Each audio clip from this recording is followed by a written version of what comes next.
Welcome to the DJ the Money Coach Expert Interview Series. I'm Nick, and as always, I'm joined by the founder of the Seven Spheres of Money, DJ the Money Coach.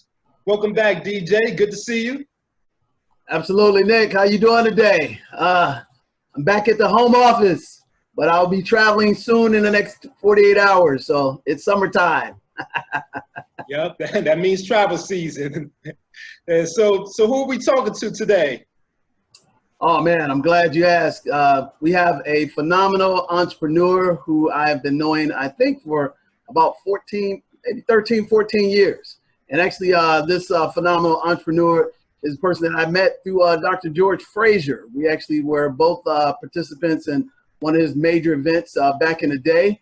And then we struck a conversation, and we've been friends ever since. But the most important part, this entrepreneur has been a pioneer. She's been blazing the trail for women specifically that look like us, and she's highly successful, highly accomplished, but most importantly, she's a person of high integrity, high morals, and she's just a stalwart in society. So I want to introduce this person, but before I introduce her, if you don't know me, let me tell you who I am. I'm DJ the Money Coach. My story is real relevant to everybody out there today. I came out of college with over $40,000 worth of consumable debt. I had a 525 credit score in addition to student loans. And I got turned down for not one mortgage, but I also got turned down for my first small business loan as well. And once that happened, I decided to read a book. God forbid, after I came out of college, I never wanted to read any more books. But I decided to read this one book. It was called The Road to Wealth. And actually, I read one chapter in the book about credit. And upon reading that chapter, within 12 months, my credit score rose to like 700, 720. But within 24 months, my credit score rose above 800. And that was over 15 years ago. And not only did my credit score maintain itself over the past 15 years, I also became consumer debt free in 2002. On everything that had my name on it, I owned it outright. Never had debt, because there's a saying in the Bible that says, if you owe debt to a man, you are his or her servant. So I decided not to be a servant anymore and make money a servant of mine. And 6 years after that, in 2008, actually, I became financially independent in America. What does that mean? I had a strong six-figure income, and I had a seven-figure net worth. And I built that on building businesses, real estate, and dividend stocks. And most importantly, what I'm most proud about, Nick, is that I started to go out in my community and I started helping people achieve the same thing. And in the past 20 years, I've worked with over 20,000 people. I've worked with businesses, churches, and schools across the country. I help people become consumer debt free. And I helped hundreds of people become financially independent like myself. And that's what I'm most proud of. And this person here that I'm about to bring on has the same philosophy and the same purpose in life. And that's why, you know, like-minded people attract to each other. So without further ado, I want to introduce my very good friend named Stacia Robinson, the owner of BeneChoice. How are you doing today, Stacia? I'm doing great. Your energy just jumps off the screen. I'm ready to go. Like, where is he going? Doesn't even matter. He's going somewhere good. I'm in. That's awesome. That's awesome. It's good to see you again. We haven't seen each other since I think it was last October, early November. Yes. I was down there working with the Montgomery Regional Airport, and you were also helping them out as well, the power of the network. So if you can, for us, just tell us real quickly a little bit about your backstory, your education, and what got you into the industry that you're in. And I didn't tell people what industry you were in because I couldn't do the service, but I will tell them this. You are a serious entrepreneur who's owned two very successful businesses in the past 14 years since I've known you. Yes, that is correct. Well, the backstory, I'll try to shorten as quickly as possible. I'm actually from Denver, Colorado, and I ended up going to school at Spelman College in Atlanta on a ROTC scholarship. Anybody who knows me is shocked that I was ever anyway affiliated with the military, but I did. But to your point about finances, I was able to go to Spelman because I had a scholarship. I would not have been able to go without that. And I did not have any debt when I graduated. I owed them 4 years. I stayed 7. And when I got out of the military, I actually had the opportunity. I actually married someone that was in ROTC with. My husband is disabled vet actually, and now works for the government. And the financial story actually starts there, because when we got married, he said, we're gonna live off of one income. Now, mind you, I was in my 20s and I didn't actually know what that meant as much as I do now. When I had the chance to get out of the Air Force, I got out because we had lived on one income and we had choices. I got out. He went to work for the federal government, which he still does now. He's the chief engineer out at Gunner Air Force Base. And I bought a franchise of BNI, Business Network International. I was the 9th state to franchise back then in '91. And I just always knew that I wanted to have freedom of time, resources, and be with my family. And so I owned that franchise for nearly almost 25 years. Wow. And I had a chance to see it grow. BNI is known around the world in 73 countries, who knows, growing, growing, growing. But it's also where I met George Fraser and had the chance to network in our community, which was important. Met George back in the day, and he had the conference where I think we first met in Cleveland at the Fraser Networking Conference. And that together gave me the exposure that having trusted relationships is a true currency. And it's also a place where you actually grow your other currency, which is your own reputation. And so fast forward, I've always been interested in making sure that people have freedom of their finances so they can get about their own purposes. If you're not, as you mentioned in your opening, a slave to somebody else because you owe them some money, then you can actually do what you need to do and not be afraid that somebody's going to either call the note or any of that. As far as I mentioned, I started BNI back in '91. In 2000, I actually was introduced to someone else who was actually a church member about the employee benefits business. And I became an agent just out of the fact that I was told at that time, and the company that I mostly represent, that I could help people and their employees. I know I like working with business owners, and I have started a benefits agency, the BeneChoice companies, back in 2005. And I actually ran both businesses, BNI and the BeneChoice companies, for 15 years together. I actually don't recommend that. That's kind of hard to do, run a lot of business, 2 businesses a lot. But it was time to sell BNI, and I did. And so it's been 20 years. In January, it was 20 years that I've been with the BeneChoice companies. And what I do is I help business owners help their employees to be happy, healthy, and wealthy on the job, and to protect essentially payroll and paychecks. And that all goes together with what I like about connecting with you. When you're helping people with their finances and their emotional connection to money, then you can help people be free and go on about their own purpose here to do what they love to do. So that's what I do. Oh man, that's awesome. You know, I didn't even know you owned both of those companies at the same time we met. I just thought it was after you sold BNI. So look, I learned something new today. You've been holding back on me, Stacia. Yeah, hey, it's a lot. It's a lot. Oh man, that's awesome. So that's you said a lot, but here's a couple of things I heard that I never see taught in high school, elementary school, and definitely not college. And right now with college loans being at an all-time high, over $1 trillion that you can't get rid of, you can't file bankruptcy and get rid of. But like you and I know, there are all other alternative ways to get out of student loan through doing, you know, some financial moves that they're never going to teach you. Exactly. So with that said, how important is it for people in general to know the power of networking and building relationships and building a reputation? It's probably the most fundamental thing that you can do for yourself, which is to learn how to connect with other people. No one lives life by themselves. And if everyone would acknowledge that they want to be successful, but no one gets there by themselves. And when they get to the proverbial top of the mountain, they don't want to be there by themselves. And so learning how to connect and communicate with people, and in the same time as you do that, build your reputation and your visibility with people, visibility helps with your credibility, and credibility builds your profitability. And so when I'm having conversations, what I call executive conversations with people, I many times tell them that depending on what you want to do, be it to get a customer or your next job opportunity, it's going to come from someone who already knows you.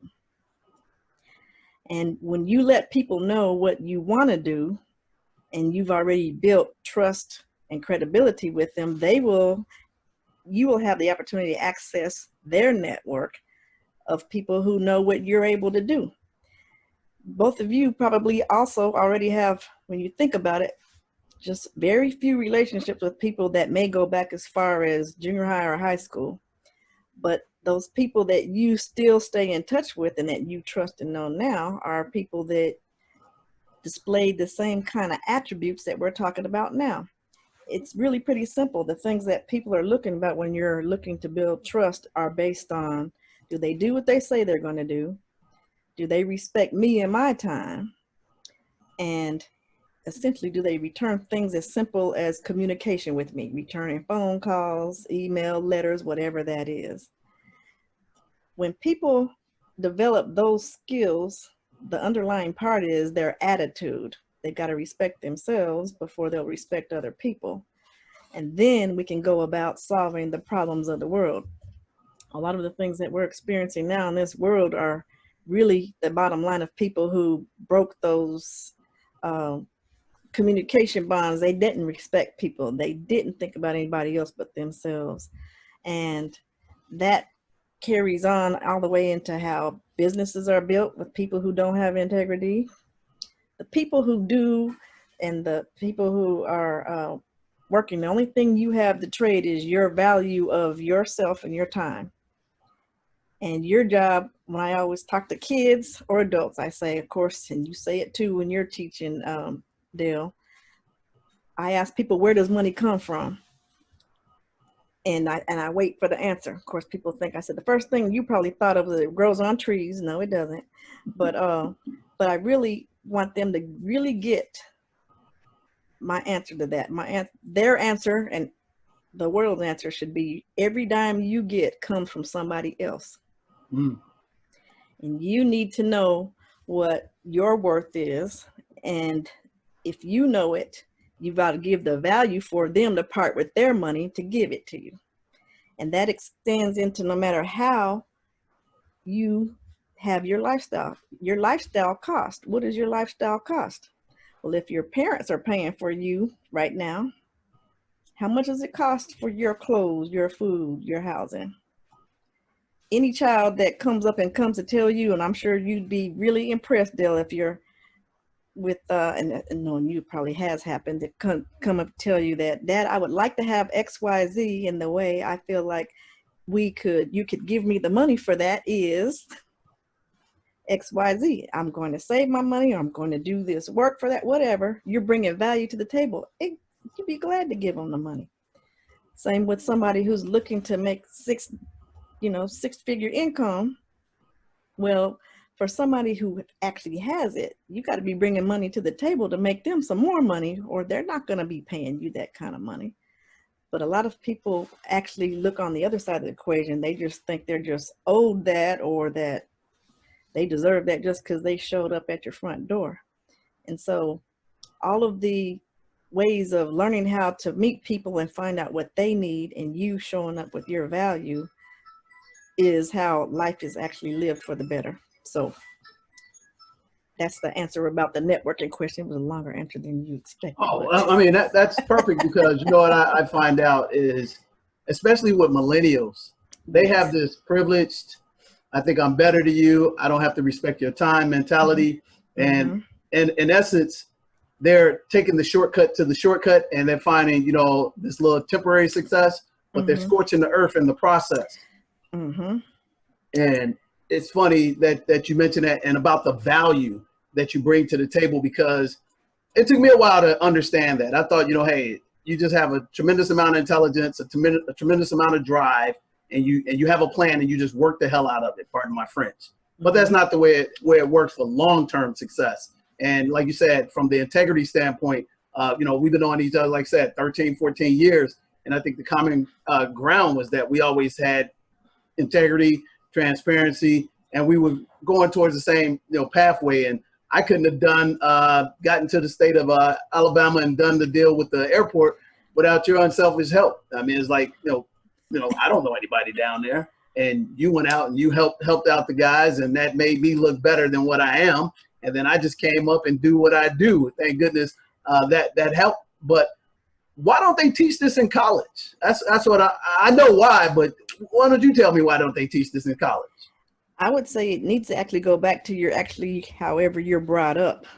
Most people, it starts all the way with relationships in general. People aren't taught their own value or the conversation about their relationship with money. One of the best books I've read along the way, and there's the others, of course, that precede that, but I read a book called Your Money or Your Life back in the early 90s. My husband and I read that together, and it goes through the actual understanding of exactly what I'm talking about and having people really understand the value of their time. So in that book, she gives a very simple example at the very beginning that says, say, for instance, you make $25 an hour. She said, you need to know that you actually make $10 an hour after you subtract the value of your clothes that you have to wear to go to that job, the gas to get there, and your lunch and meals while you're there. And it's not a negative to know that you actually make $10 an hour, but what she teaches you, and I think you can teach kids or anybody, wherever you learn it, school or otherwise, that what you need to then ask is, if I need to go get some shoes and they cost $60, I need to ask the question, is it worth 6 hours of my time? Wow. And if you say yes, go get it. But you probably won't get 10 pairs of black shoes. But what's important about that is we're not necessarily taught what we are of value to ourselves, but also helps give what I call emotional intelligence about money. And all it is an exchange of time and skill. And if you know your time and skill, and then you be clear about what you want, she goes into a lot more detail about what you teach as an example about figuring out what your lifestyle costs if you had no debt, if your house was paid for, and all of that. When my husband and I went through that, we actually paid off our house, and it's like, it doesn't really cost that much to have a comfortable lifestyle. Right. And really, again, exchanging your time, it really cut down on the fights around our household, because everybody, what she talks about in there is that everybody has something that they'll spend time on, but it's their time. So you can't tell them, you can't go buy that computer or vacate, whatever it is, because I thought it was worth my time. And it helps you have a common conversation. They don't teach that because people don't necessarily have it related to them that way. But if you can help people start to just get a glimpse of, which you do really well, is teaching people to get a glimpse of what it is like not to be in debt. Just that one thing. But to your point, we're taught consumerism, not freedom. Right. Mental, exactly. Or emotional or financial. Exactly. And I think, well, I don't think I know after been doing this for 20 years, it's purpose driven, because if you owe debt and I tell you to do something that you may not want to do as your employer or your business contract or whatever, you are under compulsion to do it because you have this debt over here that if they let you go, you now are drowning, and and it's caused you major problems. But I think the most important thing you said in your answer was you and your husband read the book together. Oh, and I think that's powerful, because when I sit down with couples, I tell them, hey, you both are two people, and one of you is a spender, one of you is saver. You're never the same at the same time. But I said you can get on the same page by reading the same things, doing the same things, and having the same game plan, just like you do for your employer. And a lot of times it's like I'm speaking a foreign language to them. But when they realize that and they start working towards that goal and they have the value, they start to make the sacrifice investments for the bigger good for everybody. And you start seeing that selfless, investment that starts reaping rewards for themselves. And, even with the single person, even just like with Nick just made a major monumental, accomplishment in my estimation. That Nick, I'm not going to steal the thunder. So why don't you jump in here early and tell us what that was and how that went about? Okay. All right. Well, my major accomplishment was paying off my car and paying it off early at that. So I didn't, what I'm learning now, I didn't learn, 4 years ago. So 4 years ago, I went and financed a brand new car, the same year. I got it in 16, the car, 2016, the car was a 2016, so that was something that, one of those, if I knew then what I knew now moments there. So once I hooked up with DJ the Money Coach and the 7 Spheres of Money program, we started chopping away at that debt quicker by paying the principal. And I was and while I was paying more to the principal, I was also contributing to my emergency fund. So fast forward, 10 months later to July, well, it's about to be July 2020. Now I had money saved up. I took off some time that I had left for paying off that car. I was able to take some of that money that I had saved up and just pay off the balance rather than waiting, 4 or 5 more months to pay off the car. I'll congratulate you. That is huge. But you actually listened to what he said, but it's really powerful, and it extends.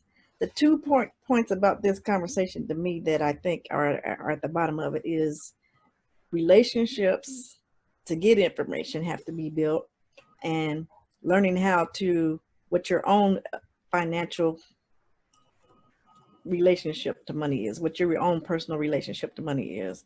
If you can handle relationships and money, your life, you can be happy, healthy, and wealthy. That's the whole point. You have options, and you can go on about focusing on your purposes and goals in life. Right, your vocation. I mean, you said it.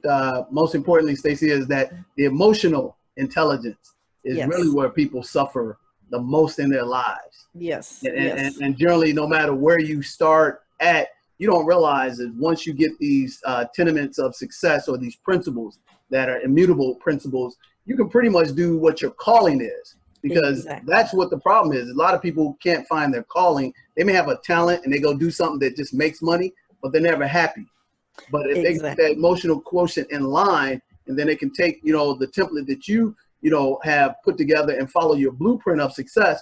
If you're talking right now to the high school students that are seniors in high school, they're about to go on to college, and you're talking to some juniors in college, what would you tell them will be the most important 3 things they should do if they want to become, financially independent in their lives over the next 5 years?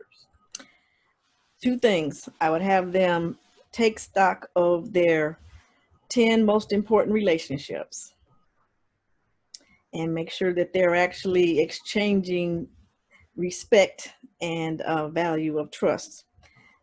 But know who those 10 people are, stay in touch with them, and intentionally connect with them. And then the second thing is identify how they want to live and really have a really strong conversation with themselves to understand the difference between wants and needs. And most importantly, as they identify what those wants and needs are, find out what your lifestyle costs. If you know what your lifestyle costs, if you have no debt, then you can start to value your time more specifically. Then they can start to identify what they want to do. I always, when I'm interviewing people to work with me, I always ask them, what is your ideal work environment? And I ask them to answer that with adjectives that describe, what do you like to do? Where do you like to be? Do you like to be inside, outside, working with young people, old people, computer work, by yourself, in a group, all of that? As you look to describe that, those 10 relationships are the people, when you tell people the kind of environment you want to work in, they're going to know somebody that probably is looking for people who want to do that. That's where the opportunities come from. And so they'll be connecting their network with their net worth, but they also will know what they are looking for the kind of work environment that they want. I actually have to add a little side comment in here though, because I end up also talking a lot with young women, because women have a different conversation in their head about being acculturated to not asking for what they want. And I had to learn that as well. That's natural for guys, but there's a whole nother story about all of that. But the point is learning to know what you want and what you need and what you're willing to, what you bring to the table connects the dots to a powerful life.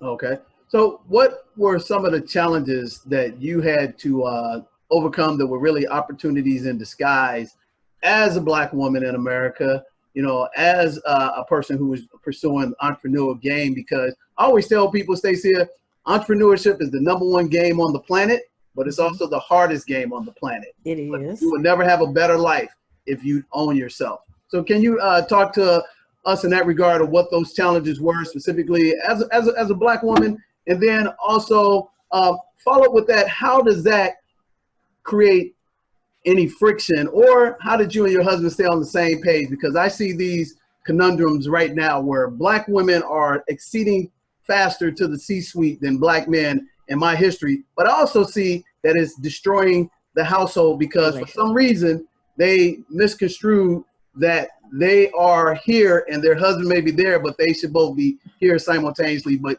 you seem to have done that very well in your profession and in your family life. Well, I have to say, on a personal note, with my husband and I, we tease all the time. My husband's name is Toy, so he lives up to his name. But on a serious note, I prejudged, and so I would say to people about that, being careful not to prejudge and getting to know people. I prejudged him about where he's from and all of that, and the prejudging keeps us from getting to know people, and I think that's what's most important. And I think that really goes to what I said earlier about relationships. We are not taught how to connect with people, and so we have surface relationships. So when I said earlier, go with the 10 people, what is it about that? Why do you trust them? They get you. What does that mean? But are you getting them? And so a lot of times people don't own their own part in a lot of that. And with relationships and all of that, with what I see with a lot of my, some of my friends who didn't make it, we've been married 34 years, been together 36, but they don't respect. And if there were times, you know, when I first got out of it, my husband actually was medically retired before I got out. So there was a period of time where I was making more. That's not the case. It was not always the case. But whatever you probably trust or like in a mate is probably going to have to carry and not be directly connected to always what they make. And so I think you see that very often when you see the disconnects on what people think they want in their lives. Learning how to communicate your own needs and wants, and also respecting the other person's is hard work. I mean, I know you see that all the time. You're doing marriage counseling when you're doing financial counseling in marriage. But without that book, I actually have to say we used to give as wedding presents, your money or your life, because people fight over money more than they do sex, just to be real. But that's true. If we can have a common way to converse about that, that helps people as far as now within the Black community, as far as the things that I've learned always to, I have to say it comes back from my parents though. I was very blessed to have strong parents. I have an entrepreneurial background all the way back to my grandparents, farmers and ranchers, and my grandfather had a store and all of that back in the 30s in Arkansas. And so I always wanted to have my own business. And so the other things that come with that is nurturing and strong relationship with people who really gave me the idea that I could do what I needed to. So there was I think that in of itself, I'm not trying to give myself any more credit other than to say I think that attracts the kind of people that help along the way, because I've had a lot of mentors. And I also pay attention to the dynamics. There's still a lot of stuff that we all are probably remembering as this George Floyd stuff comes up about what is not easily, it's not just given to us as far as loans for business and all that other kind of stuff. But I would say that along the way, I was never afraid to ask people for advice and help. We've been having some racial injustice conversations around here, and someone that I have a professional and personal relationship with, a Black female here, said she never actually even went over anybody white's house for dinner. And that kind of struck me. I kind of like, you know what? I realized that I invited myself to the Jewish synagogue. I invite myself to people's house that are different than me. Right. So that's really a big point that you're bringing out as far as what people have to do is getting to know yourself as well. But also, I really think there's a direct connect with not having any debt. Debt is a huge thing because it keeps you from a lot of things that you would try if it weren't for that. Oh man, I agree. I think it just prevents you from being who you're really supposed to be at the end of the day. Yes. Because that freedom to know that you don't have to worry about that debt allows you to do what God gave you innately in your mind. And or not put up with stuff that's not, if you don't put up with stuff, you won't be putting up with stuff because you know you can walk. Exactly. But if you have to, right, starts to chip away at everything that we've talked about, from your integrity, your respect, your trust, your credibility, your finances. You're not looking for a new job because you got to take care of, it just goes on and on and on. Right. You spoke to something that I put it in a different way. I call it confidence. I said, number one asset you have to have is confidence. And that confidence, like you said, it propels you, and you and I are a lot alike. I always, get to know people and always ask them, hey, what are you doing? Where are you going? They're like, man, why are you asking? I'm just curious. And at the end of the day, my curiosity says, hey, if you're doing something I'm interested in, if you're not going to invite me, I'm going to put myself conducively to make it seem like you invited me, and I'm going to come along for the ride. Well, one of my favorite Dale phrases is like, we're smart people, we can figure it out. That just always sticks with me. We're smart people, we can figure it out. That's what I attribute to you. Like, oh yeah, okay, let's do it. Let's figure it out. Hey, God gave us a brain to move forward. So when we're doing that right now, you just said something about giving with the unrest. And I think that was very apropos about everything you wrapped up. Here's my thing. Forget about this giving stuff. Why aren't we not going out and forget the smoke screens? Because every corporation is jumping on the board, Johnny on the spot. And they're only doing it because it's an economic advantage. Let's not be fooled by what the left hand is doing while the right hand is doing something else. Right now, I firmly believe that we should be out there asking for equity and ownership, and line up the table with people like Stacia Robinson for BeneChoice. And yes, you want to show this dressing, this dress, window dressing is what I call it. But at the end of the day, forget about hiring an employee. That's great. But how about doing business with Black business owners that are qualified and go out and take what you deserve, not beg for it? Talk to that for me for a second. Because if I wasn't sitting here, I'd be shouting right now. But they're getting twisted. And before you answer, I want to make this point. Here's the NBA primary example. Oh, we'll let the Negroes put their name of what they're thinking about on their back. Let's put Black Lives Matter on the back. Let's put I Can't Breathe, and then we'll put it on the floor, but you still ain't getting a damn penny.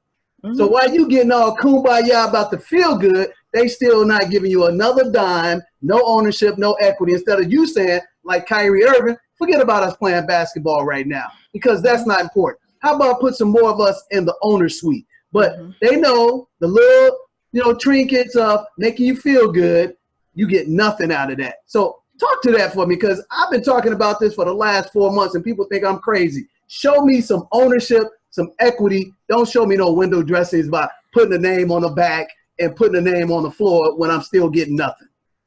Well, I have to go back, quite frankly, to actually what George Fraser has been trying to do for a while, because, you know, they had the Black business experiment to actually find out where we could be spending money with ourselves. There's an element of us realizing that we don't have to always think that the other guy, the white guy's ice is colder. Right. And so it starts there. But it goes back to what I think is important. Let's start with who we can do business with and stop looking at what they're doing or anybody else. When you have trust, that goes back to those 10 people, who's your inner network, your inner circle. I think what you say always is we're smart people, let's go figure it out. Identify a list of the types of businesses that we need to fill a slot for. You know, who's our insurance guy, who is our who fixes cars, whatever it is, you know, the services that you need in everyday life. We need to go interview someone that we know, like, and trust for those positions, and then patronize them. I think that would be a grassroots effort for starters, but we don't have any good models of that anywhere right now. And so I would just like to put out that as a answer to that, because it's not going to happen globally in the arts and entertainment world. They're not giving up nothing, to your Exactly. point. And it's nothing for us to go take from them. We've got to create our own in some respects. But we've got funds. If you're out of debt, where are you investing it? Banks, our own banks, all of that. Of course, there's the risk is being too visible out there for them to come take that too. But in the meantime, we've got enough support of a lawyer. We got everything we need to prosper and move forward. You know what? I really appreciate you saying it. But, you know, here's the reality is that the reason why I'm doing these interview series is that this is our norm. And people still in 2020 think this is an exception to the rule. No. So my thing is, let me expose to you what our norm is, because this is all I've been knowing for 20 years. 100%. Exactly. So my thing is with these millennials is that, you know what? You need to stop. And like you said, that network of 10. And I like the fact that when I met you, I had heard about BNI. I actually was, you know, invited to do the financial education piece in BNI in my area. And I never knew who they were at first. But I was like, man, this is a great concept. Professionals that are high end in one category that they qualify get incorporated into this group. And they actually purposely do business with each other. Exactly. I seen it work. I just can tell you that, ironically, here I am in Montgomery, Alabama. And for the first 6 to 8 years, I did not have any Black members. Black people would not join. And I keep seeing all this business being passed with them. I mean, they're making each other rich. But that's the point. That's the very heart of it, is to look at, I've seen it work. It works, but we've got to decide we want to work the actual concepts of building trust and relationship. There won't be a whole lot. I mean, quite honestly, that thing that Georgia did with the Black business, what was it called? It was in Chicago where she did that. Anyway, she tried to live a year off of just Black businesses. Right. She had a hard time. Right. Finding them. But I still would say that the lesson is to start where you can. And let's start with 2. Then 2 becomes 4, you know. 4 become 8, blah, blah, blah. But I think we do need to be a bit more intentional. I really appreciate you doing this, because that's what's missing. Trying to find somebody who you can follow through with, because we've had enough conversations over the years of folks we wouldn't put in our group, right? Right. Absolutely.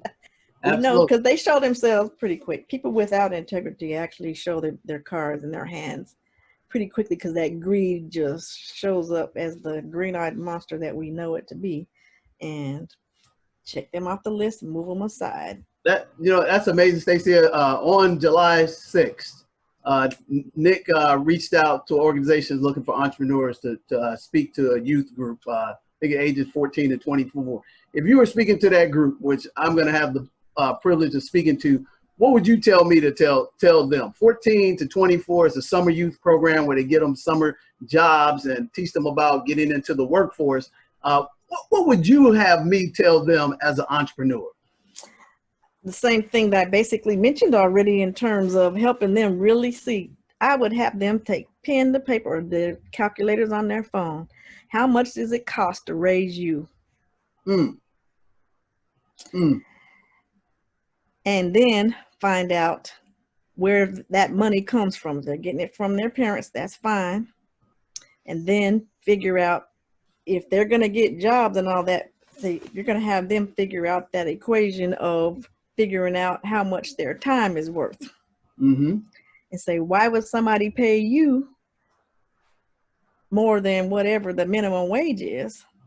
But minimum wage pay also has a minimum, doesn't require much. You don't have to know much to get that job. And then actually having them really realize, if they start to connect the dots on realizing how much it costs to raise them, it really starts. You know, I'm looking at Nick, as young as you are, when you said you got out of school, you just went and bought a car because that's all you're seeing. Well, where'd the money come from? Right.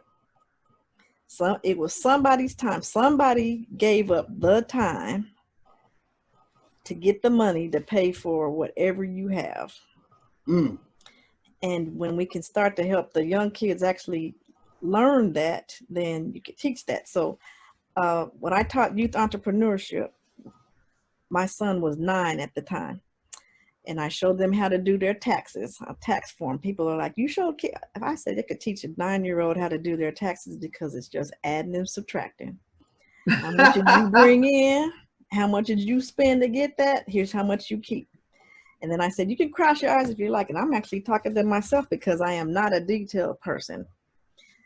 I had the kids do what a lot of adults do. They say, well, I'll just pay somebody to do my taxes. I said, that's cool. I said, let's see how much they're going to charge you for that. You brought in $200 and you're going to take them a paper bag because you really weren't tracking your money in the first place. Right. They're going to charge $60 an hour to sort through it. And they're going to charge you all the money you just made. And all of a sudden they're like, I said, can you add and subtract? They're like, yeah. I was like, why won't you add and subtract your own money then? Wow. And so it's really as fundamental as that. I think if you could teach kids to actually look at any money that they bring in, if they get a paycheck, and show them how to do a simple 1040 easy form, you got them for life. They'll start paying attention to their money from then on. That's profound, because conversely, that athlete has been taught the exact opposite. Exactly. Don't worry about that. Let Just somebody else work on toting that football. Work on shooting them hoops. Work on swinging that bat. We'll take care of the rest of the stuff for you. So even though you make millions of dollars, you are financially ignorant, and your money easy come, easy go. And then when they don't have sports like they probably won't in a lot of these places this fall, they're going to be back living with their mama. Exactly. Because they have paid. And I have to give, as much as people like or don't like Oprah, doesn't matter. She always signed the book, the front of the checks. She signed the checks. She did not turn that over. Exactly. She'll tell you that. She did not turn that over, and neither did she turn over reading contracts. Exactly. And so I might not know the language or whatever, but I will learn what it says, or at least what I need to be paying attention to as it relates to the value of my time. If I'm going to make this money, what is it worth to me to spend it on whatever I'm going to spend it on? And so when you have people make that connect between their time and their resources, kids can learn that. But like I said, you could teach a kid to do a tax form. I think that's probably one of the most important things you could do, because all those people you got to give up your taxes to. Oh yeah. And they don't even pay attention. They don't even know. I was like, you need to be paying attention to your money. They take a pound of flesh. I always say, hey, there's no excuse when you tell me, oh, my financial advisor took my money. Oh, my accountant took my money. What did you read? or the people who never look at it. And you see this with entrepreneurs all the time, the cash flow problem. They can't go get a loan because they don't have any records. They have Exactly. no idea. They didn't set aside their money for taxes. They got a tax bill from 2 or 3 years ago because they didn't, it goes on it.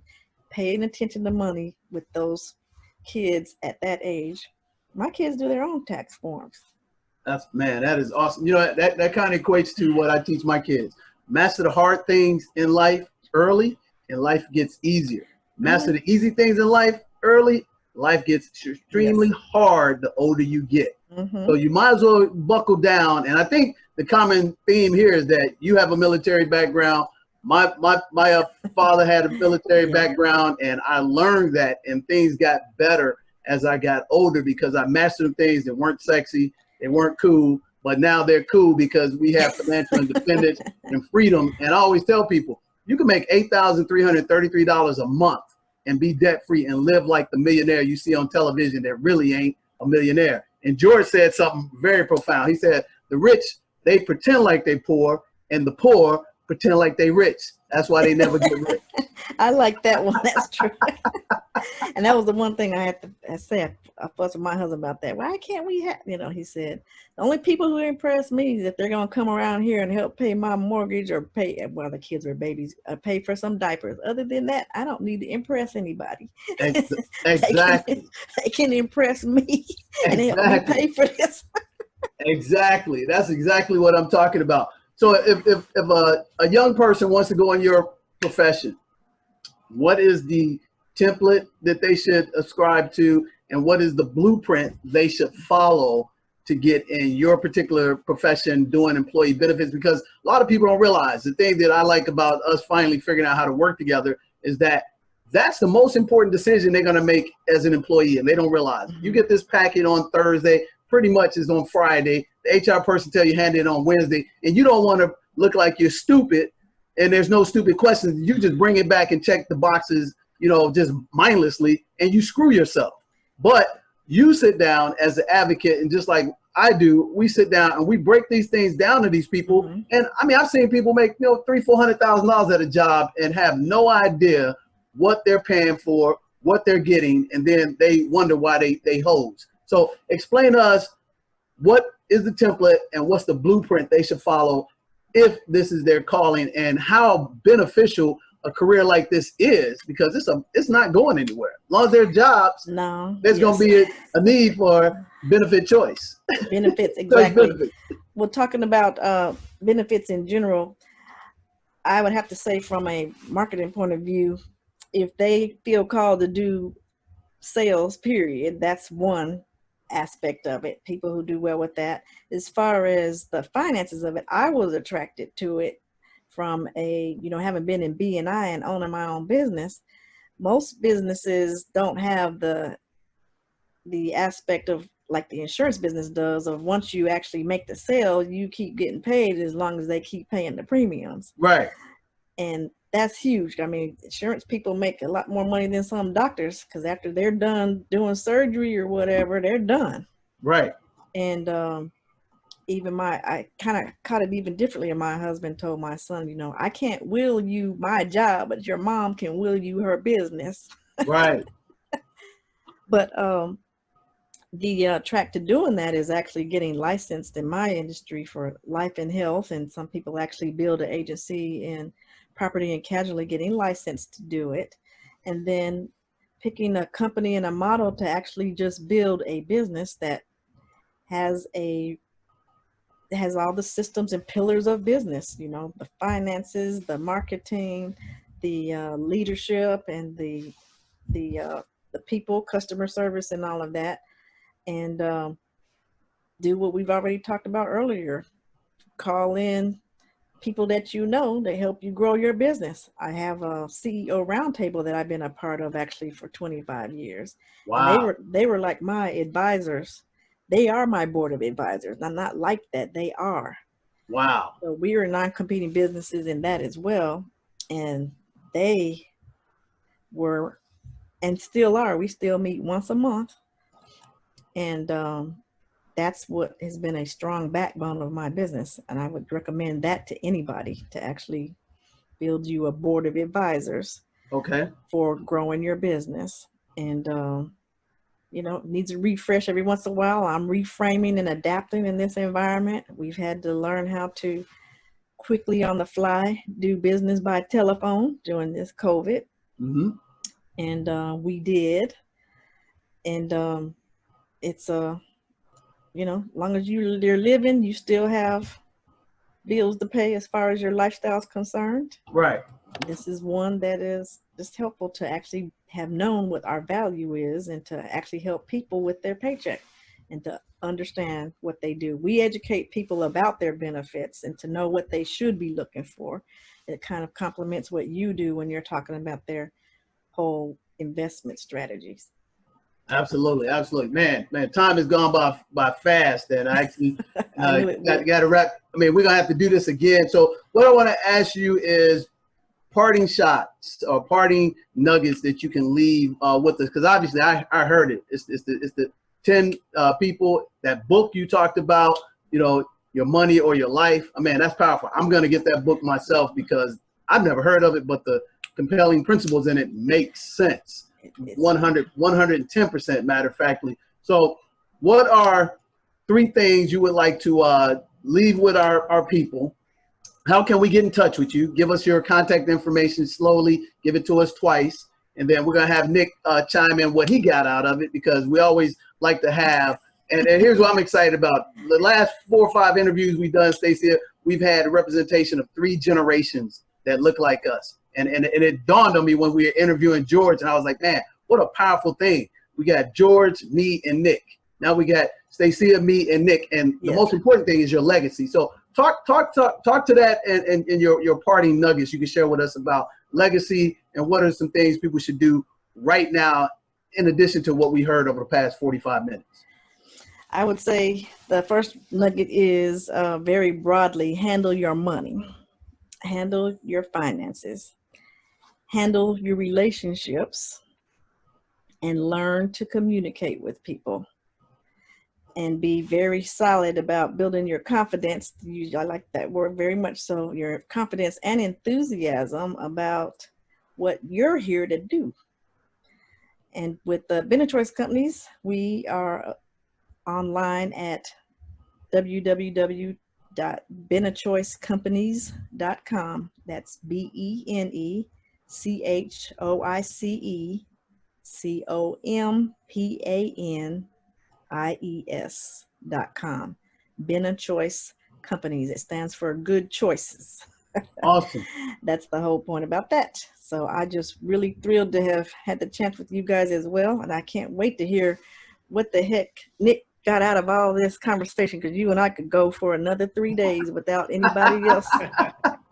Absolutely, absolutely, yeah. So Nick, what did you get out of this? Because I see you over there doing some copious writing. What did you get out of this, Mr. Educator? Oh yes, you know I take notes on all of our interviews, and I have let's see, I have 3 pages of notes here. Yeah, so I wrote down my takeaways. I'll say the biggest takeaway would be relationships, learning how to connect with individuals, and not just connect with them, but connect with them beneath the surface, whether it be business or personal relationships. The next thing would be the importance of knowing yourself, knowing who you are, knowing what your value is, knowing what your wants and needs are, and knowing what you want your life to look like. And from the financial perspective, understanding your personal relationship with money and avoiding that debt. And I'm going to get that book as well, Money or Your Life. Made a note of that too. So thank you, Stacia, for your time in this conversation. Got so much from this conversation, and always thank you, Dale, for reiterating those principles.